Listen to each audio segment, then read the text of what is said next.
La parole de notre Seigneur Jésus-Christ est destinée aux citoyens célestes et non aux enfants du monde. Alors, nous allons commencer par lire 1 Corinthiens chapitre 2, verset 6. Donc, c'est ça la bonne nouvelle pour chacun de vous. Avant de passer à la question de la sœur, je vais d'abord ici, à vous tous que le Seigneur convie de part et d'autre, de venir écouter cette parole d'allégresse, cette parole qui est esprit et vie, cette parole qui augmente votre connaissance. Parce que depuis que vous avez croisé mon chemin, par la grâce du Seigneur, je suis sûr que vous n'êtes plus le même chrétien, ni la même chrétienne. Si vraiment vous êtes connu du Père, vous avez augmenté et vous commencez petit à petit à retrouver votre identité céleste. Alors, qu'est-ce que j'appelle ici retrouver son identité céleste? Vous êtes sans ignorer que la prophétie dit que nous combattrons. Nous combattrons aussi. Oui. Alors, il y a deux camps. Le camp de Michael et le camp du dragon. Alors, oui, ma sœur. Cependant, c'est une sagesse que nous prêchons parmi les parfaits. Cependant, c'est une sagesse que nous prêchons parmi les parfaits. Qui sont les parfaits? C'est l'Église, les membres du corps de Christ. Cependant, c'est une sagesse que nous prêchons parmi les parfaits. Oui. Sagesse qui n'est pas de ce siècle, ni des chefs de ce siècle, qui vont être anéantis. Nous prêchons la sagesse de Dieu, mystérieuse et cachée. Amen. Amen. Nous prêchons la sagesse de Dieu mystérieuse et cachée. Oui. Que Dieu, avant les siècles, avait destiné pour notre gloire. Amen. J'aime ça. Pour notre gloire, la gloire des corps du Christ, des membres du corps du Christ, la gloire des enfants de Dieu, les choses que Dieu a destinées pour notre gloire, oui. Sagesse qu'aucun des chefs de ce siècle n'a connue, car s'ils l'eussent connue, ils n'auraient pas crucifié le Seigneur de gloire. Les chefs de ce siècle. Les chefs de ce siècle. Alors, qui sont les chefs de ce siècle? Car on dit, si les chefs de ce siècle avaient su le mystère de la croix, ils n'auraient pas crucifié le Seigneur de gloire. Alors, nous allons lire les chefs de ce siècle.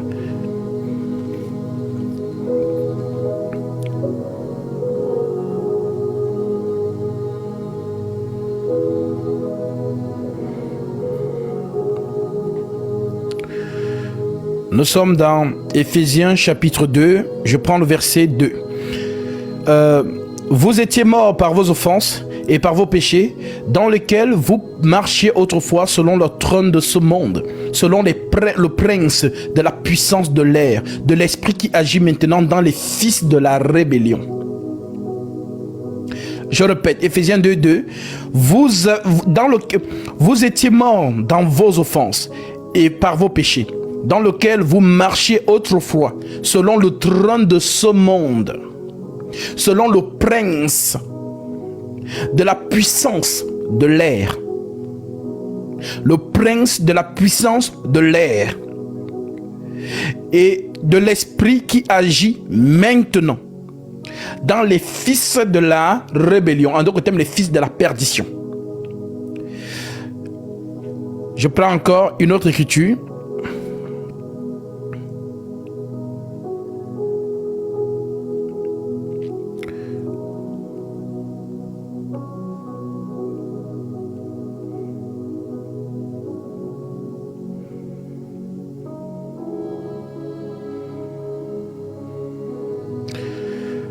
Et nous sommes ici toujours dans le livre, l'épître des Éphésiens, Éphésiens chapitre 6, je prends le verset 12. Je prends même à partir du verset 11 et que tu dis, revêtez-vous de toutes les armes de Dieu, afin de pouvoir tenir ferme contre les ruses du diable. Le diable est rusé. Et comme je le disais à une sœur tout à l'heure au téléphone, tous ceux qui sont à présent conscients de leur identité spirituelle ont compris que ce sont des soldats sur terre, les soldats de l'armée de Michael. Car Michael lui-même a porté la chair. Il est venu dans ce monde. Il a versé son sang. Voilà pourquoi lorsque les soldats venaient l'arrêter pour l'amener à la croix, il leur a monté son armure. Ils ont eu peur. Ils ont reculé. Et ils sont tombés. Vous connaissez toute cette écriture. Je vais lire cela pour que vous puissiez comprendre.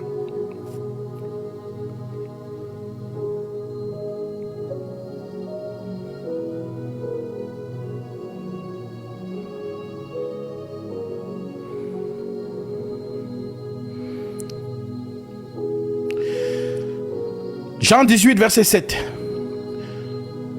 Je prends à partir du verset 5. L'écriture dit, je prends à partir du verset 2.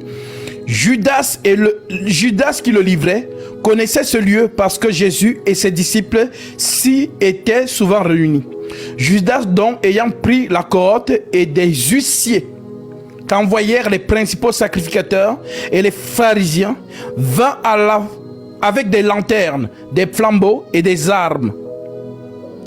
Jésus, sachant tout ce qui devait lui arriver, s'avança et leur dit: qui cherchez-vous? Ils répondirent: Jésus de Nazareth. Jésus leur dit: c'est moi. Et Judas qui le livrait était avec eux. Lorsque Jésus leur eut dit: c'est moi, ils reculèrent. Ils reculèrent et tombèrent par terre. C'est passé inaperçu, n'est-ce pas? Alors, qu'est-ce qui les a permis de reculer? Ils sont nombreux. Ils ont des armes. Ils sont venus arrêter un homme que Judas Iscariote connaissait bien. Sauf que lorsque le Seigneur dit: c'est moi, on dit: ils reculèrent et ils tombèrent par terre. Il a demandé de nouveau: qui cherchez-vous? Et ils dirent: Jésus de Nazareth. Jésus répondit: je vous ai dit que c'est moi. Si donc c'est moi que vous cherchez, laissez aller ceci. Donc, ce qu'ils ont vu, c'est le Seigneur dans son armure, son épée dégainée, le soldat. Alors, ils ont reculé. Pour vous dire que c'est lui le guerrier. Donc, tous ceux qui sont de son armée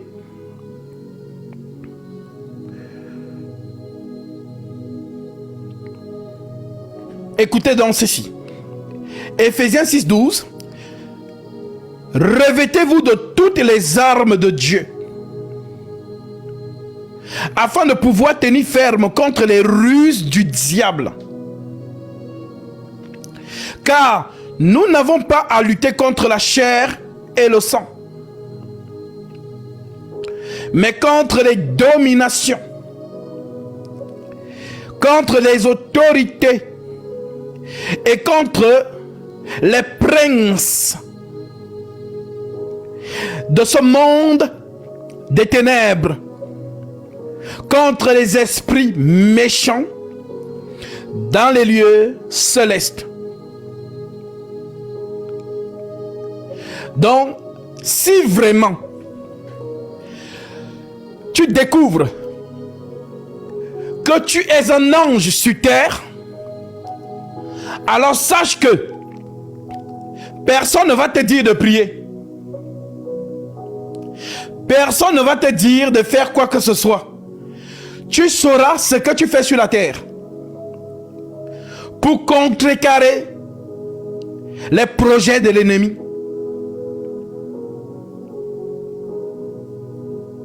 Oui. Tant que tu n'es pas arrivé à ce niveau, alors oui, tu es un chrétien lambda qu'on doit encore forcer de prier.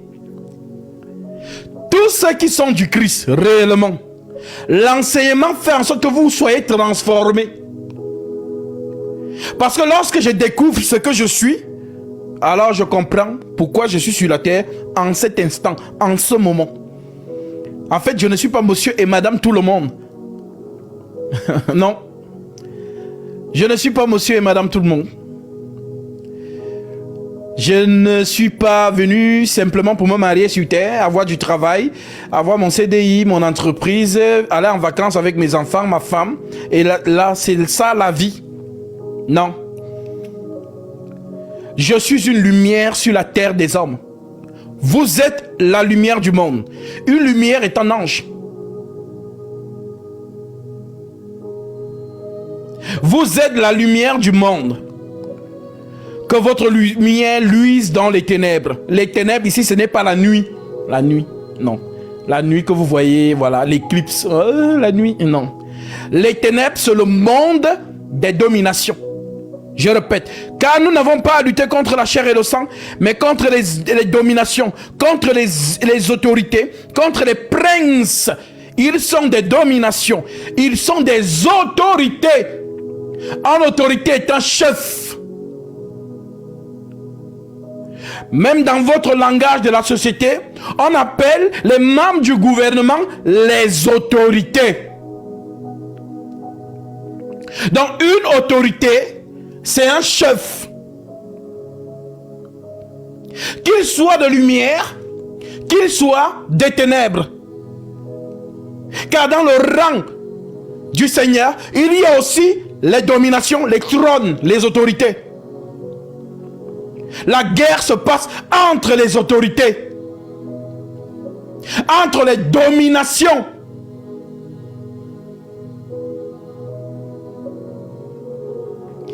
Car nous n'avons pas à lutter contre la chair et le sang, donc pas contre les hommes. Genre, je vois un homme passer dans la rue, une femme passer dans la rue. Non, c'est pas contre eux. Comme tu as grandi et que maintenant tes yeux sont ouverts, tu comprends donc que derrière l'homme lambda, il y a un esprit. C'est un dommage collatéral. Autant le Saint-Esprit parle par les hommes,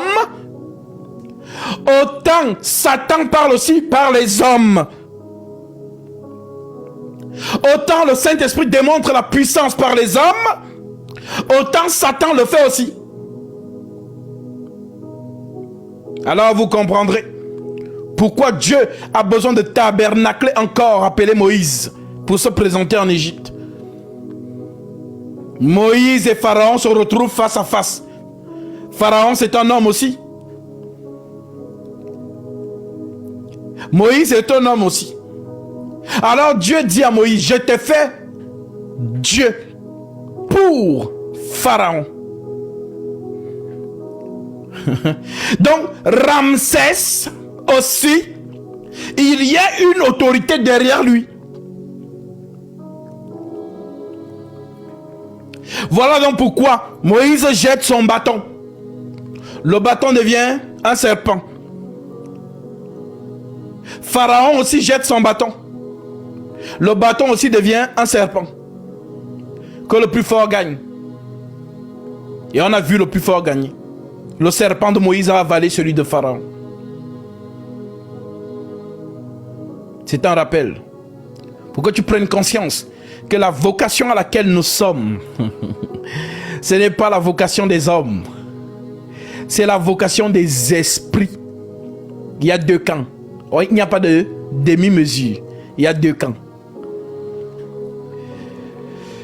Car nous n'avons pas à lutter contre la chair et le sang, mais contre les esprits méchants dans les lieux célestes, contre les dominations, contre les autorités, contre les princes de ce monde des ténèbres, contre les esprits méchants dans les lieux célestes. Alors, lorsque les gens lisent souvent Daniel chapitre 10, je vais lire ça.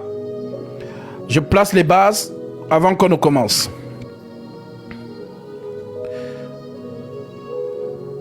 Daniel chapitre 10. Nous sommes ici. Je prends directement le verset 13, oui. Le chef du royaume de Perse m'a résisté 21 jours. Mais voici Michaël, l'un des principaux chefs.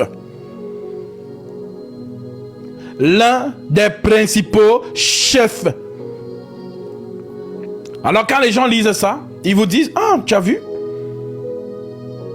C'est un chef parmi les autres. Ils ont oublié que un ange, c'est un chef directement. Les anges, ce sont des chefs. Voilà pourquoi on parle que même dans le camp de l'autre, on parle des autorités.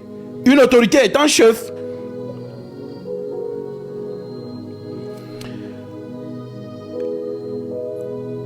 Est venu à mon secours et je suis demeuré là auprès du roi de Perse.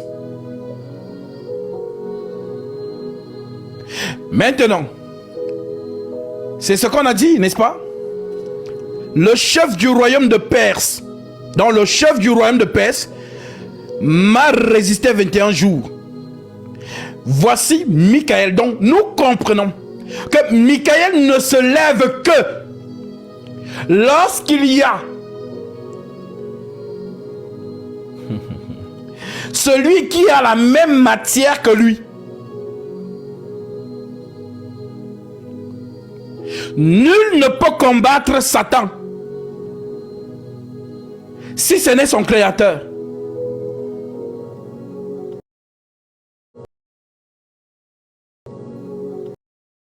Celui qui est en vous est plus puissant que celui qui est dans le monde. Donc celui qui est en nous, c'est le guerrier. Il est plus puissant que celui qui est dans le monde. Donc plus puissant, ça veut dire que celui qui est dans le monde est puissant. Mais Michaël est plus puissant. D'où le fait que l'Écriture dit l'ange de l'Éternel campe autour de tous ceux qui le craignent.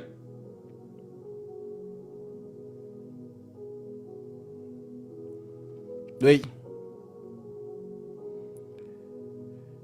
Alors, Michaël, l'un des principaux chefs, est venu à mon secours et je suis demeuré là auprès du roi de Perse. Je viens maintenant pour te faire connaître ce qui doit arriver à ton peuple dans la suite des temps, car la vision concerne encore ces temps-là. Tandis qu'il m'adressait ces paroles, je dirigeais mes regards vers la terre. Donc déjà, ça ne parle pas de cette dimension. Daniel est ravi. Voilà pourquoi là où il est spirituellement, il dirige donc ses regards vers la terre. Donc on vous parle ici des choses spirituelles. Et voici quelqu'un qui avait l'apparence d'un fils de l'homme. Toucha mes lèvres, j'ouvrais la bouche, je parlais et je dis à celui qui se tenait devant moi, mon Seigneur, la vision m'a rempli d'effroi. Et j'ai perdu toute vigueur. Comment le serviteur de mon Seigneur pourrait-il parler à mon Seigneur? Maintenant les forces me manquent et je n'ai plus de souffle. Alors celui qui avait l'apparence d'un homme, souvenez-vous que c'est écrit que l'ange Gabriel se présenta à Marie sur la forme d'un homme parfait. Voilà pourquoi on dit l'homme Gabriel. Je vais vous lire ça.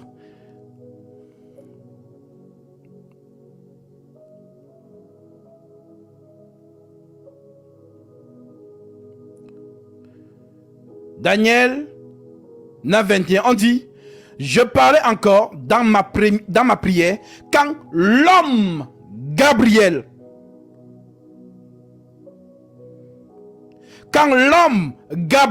c'est un homme ou c'est un ange, il faut nous dire.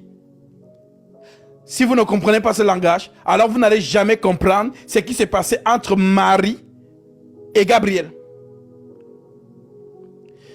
Je parlais encore dans ma prière, donc Daniel est en prière. Quand l'homme Gabriel, le même qui s'est présenté à Zacharie dans le temple, le lieu très saint. Quand l'homme Gabriel, que j'avais vu précédemment dans une vision, s'approcha de moi d'un vol rapide. Un homme qui vole. Moi, je connais qu'un seul. Il s'appelle Jésus-Christ. Au moment de l'offrande du soir. Donc, on vous dit donc que je levais les yeux et je regardais et voici, il y avait un homme vêtu de lin, ayant sur les reins une ceinture d'or de face. Son corps était comme de chrysolite. Son visage brillait comme l'éclair. Ses yeux étaient comme les flammes de feu.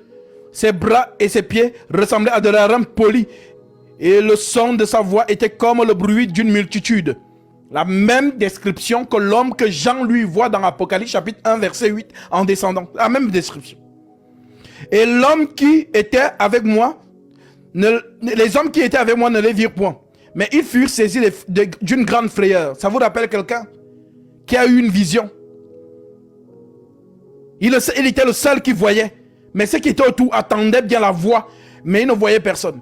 Qui a fait ça? C'est Jésus, Paul. C'est le même personnage. C'est le même personnage qui entre aussi dans la maison de Corneille.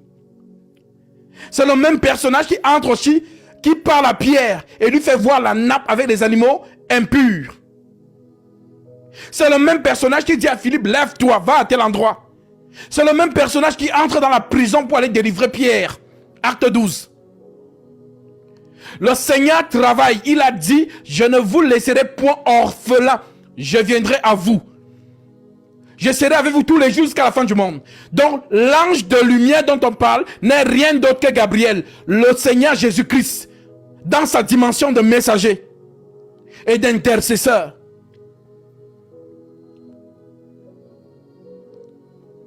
Alors oui.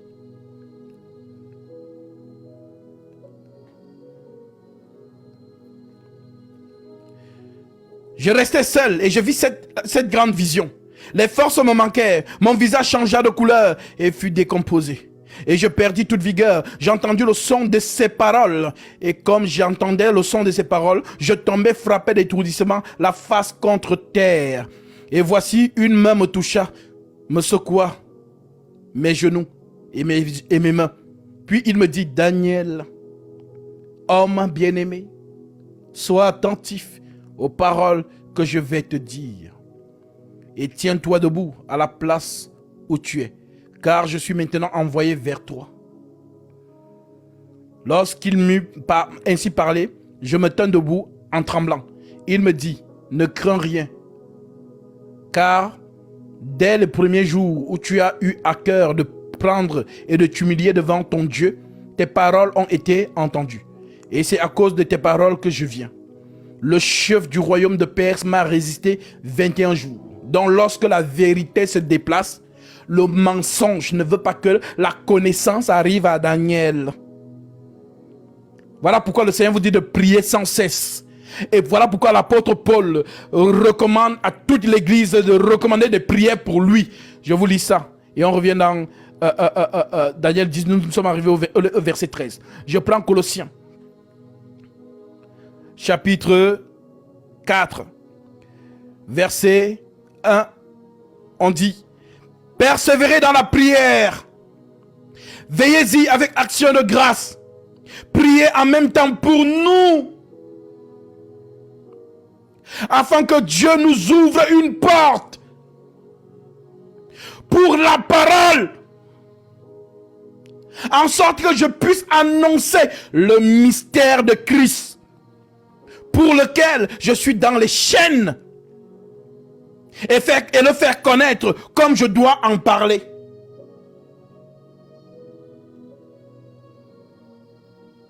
Donc pour que la connaissance arrive, il y a toute une guerre.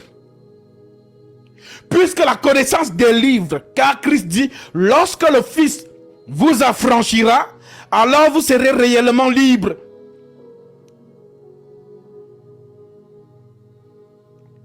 Là, vous connaîtrez la vérité et la vérité vous affranchira. Aucun homme ne délivre, c'est la parole qui délivre. Car l'Écriture dit dans leur détresse, ils crièrent à l'Éternel et il a envoyé sa parole. Car c'est la parole qui délivre. Elle est une lumière.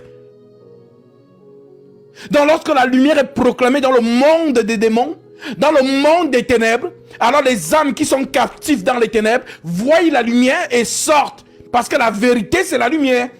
Si j'entends la vérité, je suis déchaîné. Voilà pourquoi on dit que si je n'ai pas la vérité, en autre terme la connaissance, je meurs. Mon peuple périt parce qu'il lui manque la connaissance. La connaissance fait que je vis. Le manque de connaissance fait que je meurs. Comme le disait Jérémie, le manque de connaissance n'est bon pour personne. Je vais lire ça.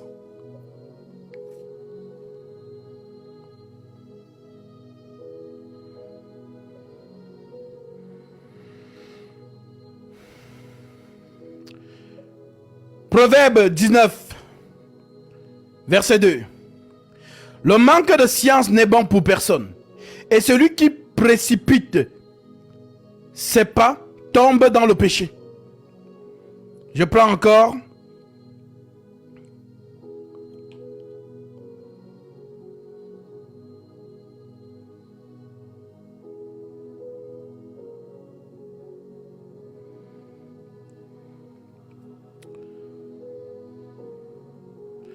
Osée 4:6, mon peuple est détruit parce qu'il lui manque la connaissance. Puisque tu as rejeté la connaissance, je te rejetterai et tu seras dépouillé de mon sacerdoce. Puisque tu as oublié la loi de ton Dieu, j'oublierai aussi tes enfants.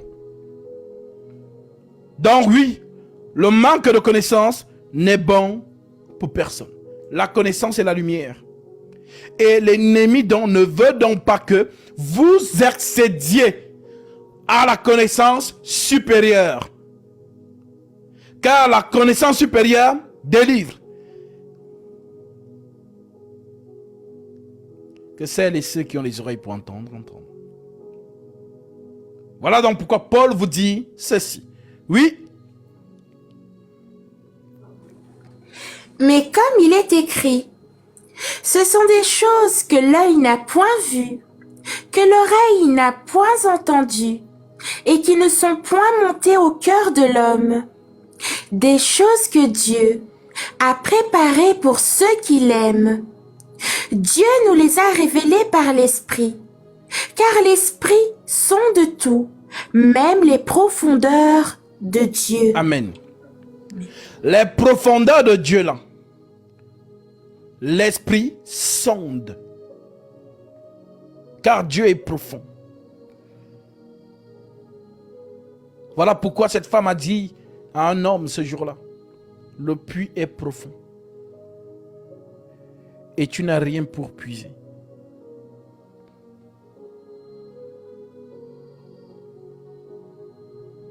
Alors, Proverbe 25:2, la gloire de Dieu c'est de cacher les choses et la gloire des rois c'est de sonder les choses. La gloire de Dieu c'est de cacher les choses et la gloire des rois c'est de sonder les choses. Dieu cache, le roi sonde. Alors, Paul vous dit, l'Esprit sonde tout, même les profondeurs de Dieu. En d'autres termes, lequel des hommes, en effet, connaît les choses de l'homme, si ce n'est l'esprit de l'homme qui est en lui? De même, personne ne connaît les choses de Dieu, si ce n'est l'Esprit de Dieu. Or, nous n'avons pas reçu l'esprit du monde, mais l'Esprit qui vient de Dieu, afin que nous connaissions les choses que Dieu nous a données par sa grâce. Et nous en parlons, non avec des discours qu'enseigne la sagesse humaine, mais avec ceux qu'enseigne l'Esprit, employant un langage spirituel pour les choses spirituelles. Mais l'homme animal ne reçoit pas les choses de l'Esprit de Dieu, car elles sont une folie pour lui, et il ne peut les connaître, Parce que c'est spirituellement qu'on en juge. Alors expliquez-moi. Comment quelqu'un qui n'est pas spirituel peut juger les choses spirituelles? Je vous pose la question. Comment quelqu'un qui n'est pas spirituel peut juger les choses spirituelles? Est-ce que Paul a donc menti? Reprends encore. Mais l'homme animal... Auquel des hommes connaît les choses de Dieu? Auquel des hommes ne connaît les choses de l'homme à partir de là? Pour qu'ils comprennent. Voilà. L'écriture vous parle.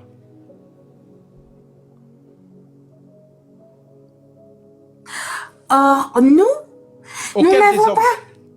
Auquel des hommes, auquel des hommes, qui connaît les pensées de l'homme si ce n'est l'esprit de l'homme qui est en lui? Juste à partir de là.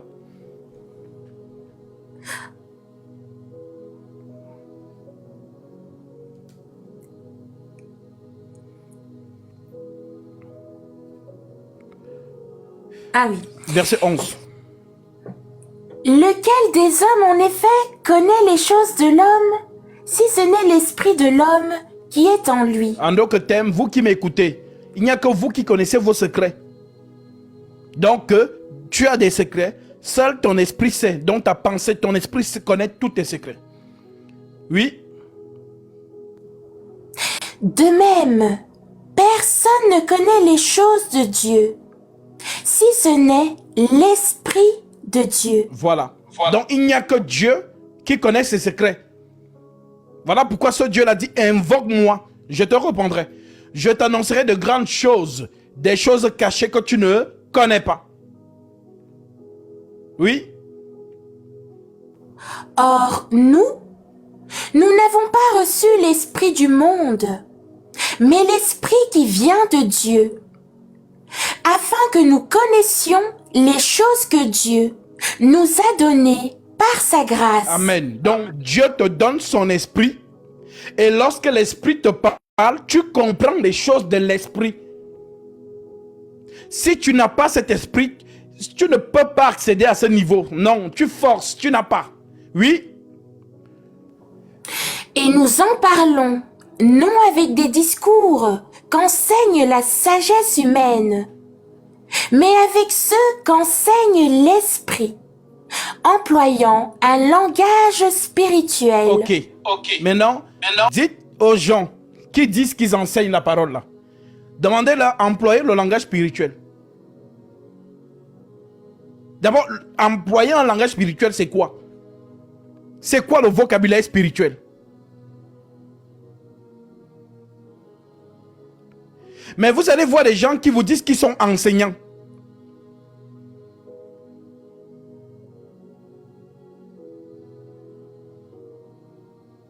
Alors, oui, les choses de Dieu. Ce sont les choses que l'œil n'a point vues, que l'oreille n'a point entendues et qui ne sont pas montées dans la pensée de l'homme, en d'autres termes, le cœur de l'homme. Mais ces choses-là, il a préparé ça pour ceux qui l'aiment. Oui. Mais l'homme animal ne reçoit pas les choses de l'esprit de Dieu. Oui, comme tous les totos spirituels qui sont cachés en faux profil. L'homme animal ne comprend pas les choses de l'esprit de Dieu. Voilà pourquoi mon évangile n'est pas pour ces hommes-là, ni pour ces femmes-là. Mon évangile est pour les esprits. Ceux qui entendent la parole spirituelle. Oui. Car elles sont une folie pour lui. Et il ne peut les connaître. Parce que c'est spirituellement qu'on en juge. Amen. Donc on juge les choses spirituelles par le langage spirituel. Maintenant, oui, toi, homme de Dieu qui me regarde, peut-être caché en faux profil. Tu dis que tu es homme de Dieu. Alors emploie le langage spirituel. Emploie ce langage. Tu vois que tu ne peux pas.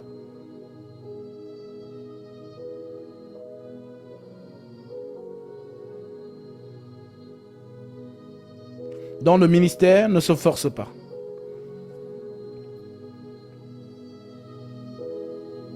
Oui.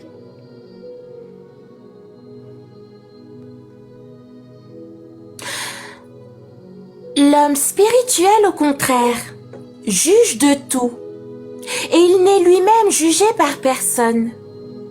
Car qui a connu la pensée du Seigneur pour l'instruire? L'instruction. Qui a connu la pensée de Dieu pour l'instruire? Oui. Or, nous avons la pensée de Christ. Le nous est mis pour qui? Le nous est mis pour les ministres divins. Nous avons la pensée de Christ. Avoir la pensée de Christ, c'est avoir l'esprit de l'écriture. À quoi Dieu pensait lorsqu'il écrivait telle écriture? Il pensait à quoi? C'est ça donc avoir la pensée de Christ. Quand Dieu écrivait 666, il pensait à quoi?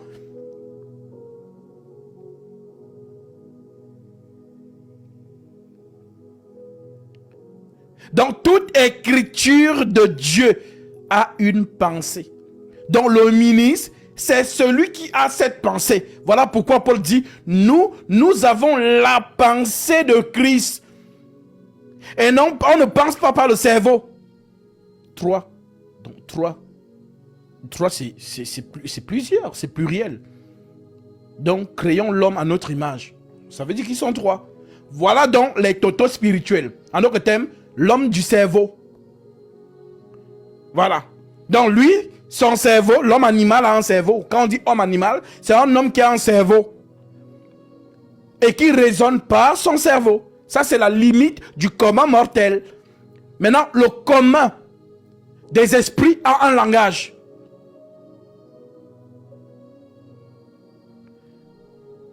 C'est la base que je voulais poser. Voilà donc pourquoi, bien-aimés, si vraiment vous êtes des citoyens du ciel en cette génération, alors sachez que chaque don que le Christ a mis en chacun de vous, vous êtes une menace pour le monde des ténèbres. Et le monde des ténèbres est une menace pour vous. Ils se dresseront contre vous. C'est la guerre. C'est l'inimitié. Je mettrai inimitié entre toi et la femme. C'est l'inimitié, c'est la guerre, c'est l'hostilité entre les esprits de lumière et les esprits des ténèbres. Donc quiconque est arrivé à ce niveau, la prière du juste est d'une grande efficacité. Je me suis posé souvent la question. Mais Seigneur, tu es tout puissant. Pourquoi tu as forcément besoin qu'on prie pour que tu agisses? Donc si on ne prie pas, tu n'agis pas. J'ai posé cette question, mais je ne comprends pas, Seigneur. Tu es puissant. Genre, oui, tu vois tout dans l'invisible. Pourquoi on doit forcément prier? Alors j'ai compris que la prière est comme un appel.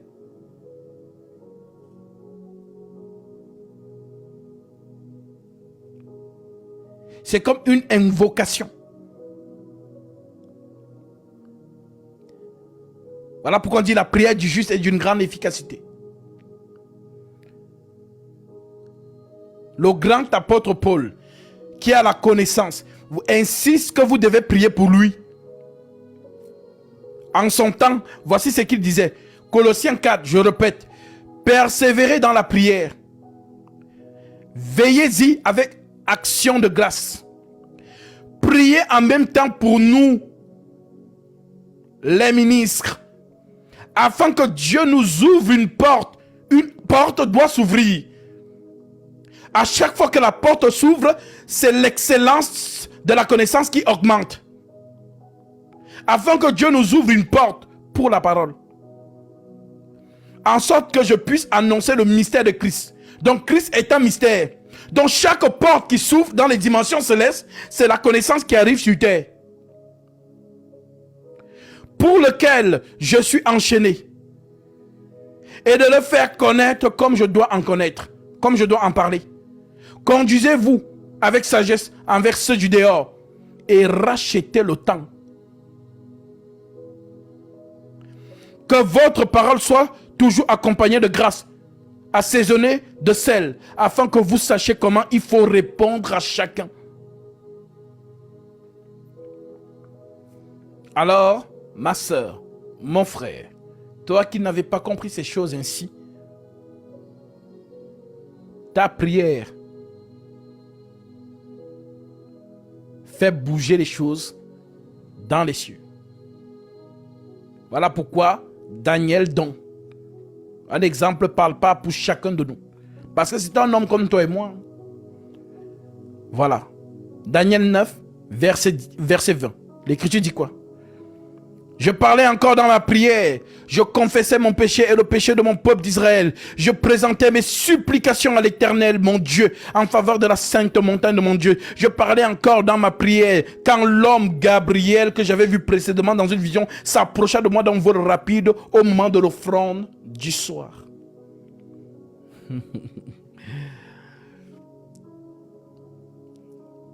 Oui, voilà ce que déclenche la prière. Donc oui, mes frères, vous qui avez compris ces choses, mes sœurs, vous qui avez compris ces choses, persévérez dans la prière. Priez pour ce ministère. Déclarez les choses. Combattez comme Épaphras, qui combattait pour l'Église dans toutes ses prières. Condamnez les œuvres des ténèbres.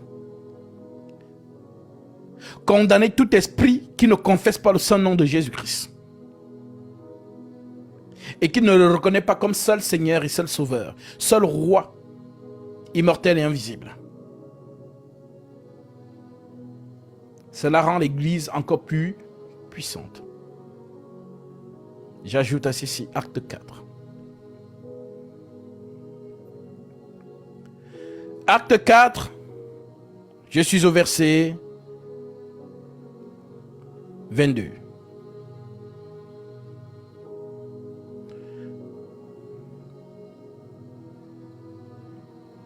Je prends même à partir du verset 27. Prenons à partir du verset 23. Écoutez la prière de l'Assemblée des Saints de Jérusalem. Écoutez. Après avoir été relâchés, ils allèrent vers les leurs. Ils racontaient tout ce que les principaux sacrificateurs et les anciens leur avaient dit. Lorsqu'ils l'eurent entendu, ils élevèrent à Dieu la voix tous ensemble et dirent: Seigneur, toi qui as fait le ciel et la terre, la mer et tout ce qui s'y trouve, c'est toi qui as dit par le Saint-Esprit, par la bouche de notre Père, ton serviteur David. Pourquoi ce tumulte parmi les nations? Il rappelle à Dieu ses Écritures. Et ses vaines pensées parmi les peuples. Les rois de la terre se sont soulevés. Et les princes se sont ligués contre le Seigneur, contre son oint. En effet, contre ton saint serviteur Jésus, que tu as oint, Hérode et Ponce Pilate se sont ligués dans cette ville avec les nations et avec les peuples d'Israël pour faire tout ce que ta main et ton conseil avaient arrêté d'avance. Alléluia. Et maintenant, Seigneur, vois leurs menaces et donne à tes serviteurs d'annoncer ta parole avec une pleine assurance, en étendant ta main pour qu'il se fasse des guérisons, des miracles et des prodiges. Alors, assemblée de saints, voilà. cette prière que l'Assemblée des Saints de Jérusalem a élevée. Par le nom de ton saint serviteur, Jésus, quand il eut prié, le lieu où ils étaient assemblés trembla. Ouais. Le lieu a tremblé. Quand ils eurent ainsi prié, le lieu où ils étaient trembla. Ils furent tous remplis du Saint-Esprit. Ils ont déjà le Saint-Esprit. Hein. Mais apparemment, ils furent tous remplis du Saint-Esprit. Qu'est-ce que cela veut dire? Ça veut dire que l'Esprit Saint réagit.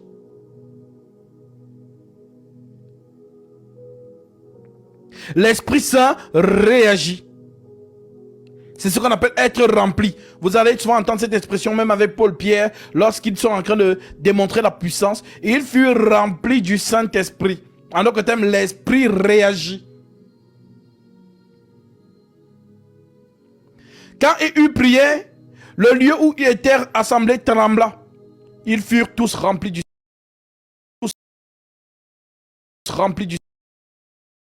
avec assurance. Que celles et ceux qui ont les oreilles pour entendre, entendent.